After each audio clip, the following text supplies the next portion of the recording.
Assalamualaikum warahmatullahi wabarakatuh. Perkenalkan, saya Siti Susiati dari kelas 3D. Di sini saya akan mempresentasikan proyek UAS yang telah diberikan untuk mata kuliah CABK. Nah, di sini saya akan mempraktikkan dua fungsi dari aplikasi ACL, yaitu fungsi stratifying data dan juga aging data. Nah, sebelum ke materi inti, kita kenalan dulu dengan aplikasi ACL. Apa sih aplikasi ACL itu?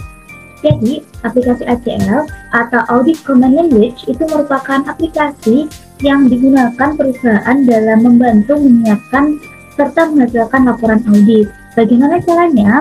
Dengan cara mengumpulkan, melakukan analisa, serta mengevaluasi bukti yang dihasilkan dari pemrosesan transaksi suatu perusahaan tersebut. Langsung saja kita buka aplikasi ACL-nya. Jadi, tampilan awal dari aplikasi ACL itu seperti ini. Lalu kita bisa membuat proyek baru terlebih dahulu.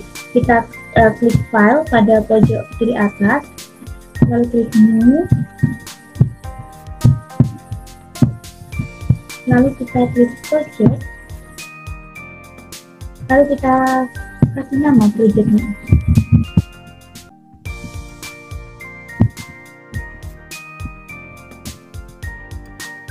Oke. Lalu kita klik next. Nah, kalau muncul seperti ini kita bisa memilih file mana yang akan kita gunakan. Di sini misalnya saya memilih file emtmas.pdf. Lalu kita klik open, next sampai finish. Nah, kalau seperti ini kita kasih penamaan untuk filenya. Kita klik OK. Lalu akan muncul file dari emtmas.pdf. Ada address, ada budget, ada bonus, city, dan lain sebagainya. Lalu kita bisa mempraktekkan fungsi-fungsi dari ACL. Nah, di sini saya mempraktekkan dua fungsi. Fungsi yang pertama itu stratifying data. Nah, stratifying data ini digunakan untuk mengelompokkan atau meringkas data dengan tipe numerik. Nah, langkah-langkahnya ini ada dua langkah. Langkah yang pertama itu kita profiling data terlebih dahulu, dan langkah yang kedua baru stratify. Untuk langkah yang pertama, profiling data, kita bisa klik pada menu analyze, lalu kita pilih statistical, lalu kita klik profile di sini. Nah, lalu pada profile search-nya kita pilih mana yang akan kita profiling data. Di sini misalnya saya pilih salary, double klik, lalu ketika sudah muncul di sini kita klik OK dan OK. Lalu hasilnya seperti ini. Jadi pada kolom salary itu total value-nya atau total nilai keseluruhannya itu ada 1.152.525 untuk absolute value-nya yang sama, dan nilai minimum dari kolom salary ini ada 15.340 dan nilai maksimumnya ada 52.750. Setelah profiling data kita bisa silang, lalu lanjut ke langkah yang kedua, itu stratify data. Klik analyze, lalu stratify di sini. Lalu pada stratify on-nya kita pilih data mana yang sudah kita profiling tadi. Kita pilih salary, lalu kita klik OK, dan untuk total sales-nya kita pilih data mana yang akan kita ringkas. Misalnya di sini saya pilih salary sama bonus. Kita klik OK. Untuk nilai minimum sama maksimumnya ini akan terisi otomatis ketika kita sudah profiling data. Nah, untuk intervalnya kita biarkan 10. Kita klik OK. Nah, jadi hasilnya seperti ini.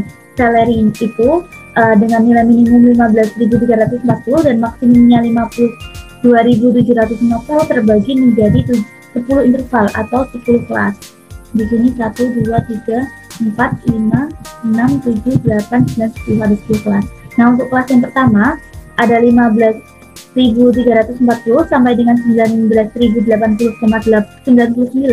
Ini ada 6 data dengan presentase 14,29% dari data keseluruhan.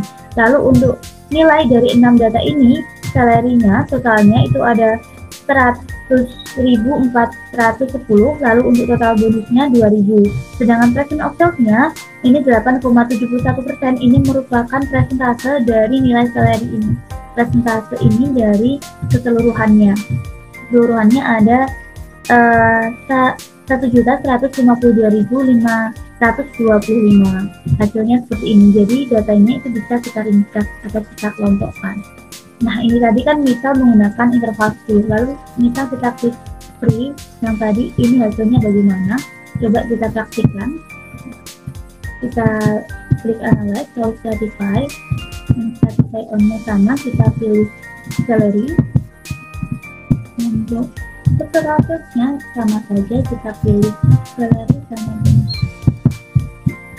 Oke. Nah, lalu intervalnya kita klik free.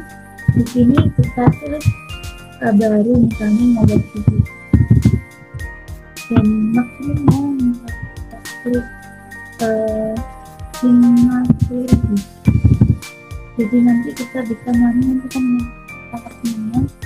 Status oke. Lalu di sini akan muncul hasilnya ada 15.000 minimalnya, lalu maksimalnya ada 50.000, terbagi menjadi 10 kelas. Nah, untuk kelas yang pertama 15.000 sampai dengan 18.499,99 ada 6 data. Yang persentase 14,29% dan juga salarinya totalnya ada 100.410 dengan persentase 8,71% dan untuk bonusnya totalnya ada 2.000. Lalu kita memasuki fungsi yang kedua, yaitu aging data. Nah, aging data ini digunakan untuk mengelompokkan data berdasarkan waktu atau tanggalnya. Nah, kalau tadi kan tipenya numerik untuk stratifying data.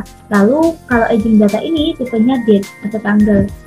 Menunya sama, kita menu analyze, lalu kita klik age di sini. Nah, age on-nya kita pilih data mana yang akan kita jadikan pengelompokan. Di sini misalnya saya pilih space, kita klik OK, lalu ini cut off date-nya kita tentukan pengelompokannya tanggal berapa. Misalnya di sini saya memilih tahun 1999, lalu tanggalnya misalnya saya 31 Desember. Untuk aging period-nya ini sama saja, lalu untuk statusnya kita pilih data mana yang akan kita kelompokkan. Misalnya saya pilih ini. Kita klik OK,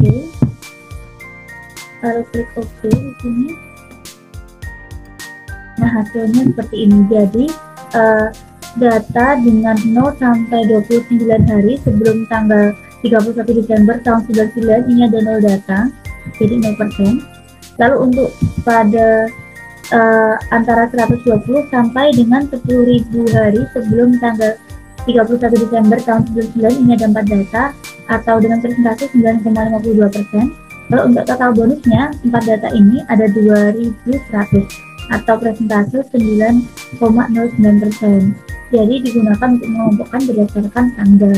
Nah, biasanya ini digunakan untuk mengetahui tenggat piutangnya atau umur masa piutangnya. Kalau ini hasilnya kan berupa screen. Kita coba misalkan pengen hasil berupa diagram. Kita pilih warnanya sama, terus untuk atributnya misalnya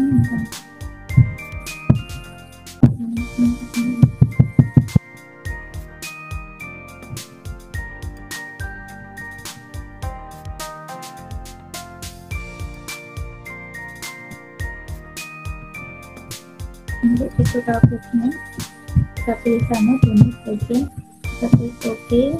Nah, bedanya di sini kita klik output, kita pilih graph, lalu kita klik OK, hasilnya seperti ini. Jadi muncul grafik atau diagramnya. Kita bisa juga memilih bentuk-bentuknya. Di sini ada bentuk yang segi empat biasa, ada yang balok, ada juga yang lengkap. Jadi seperti itu untuk fungsi aging data. Sekian presentasi dari saya, kurang lebihnya mohon maaf. Wassalamualaikum warahmatullahi wabarakatuh.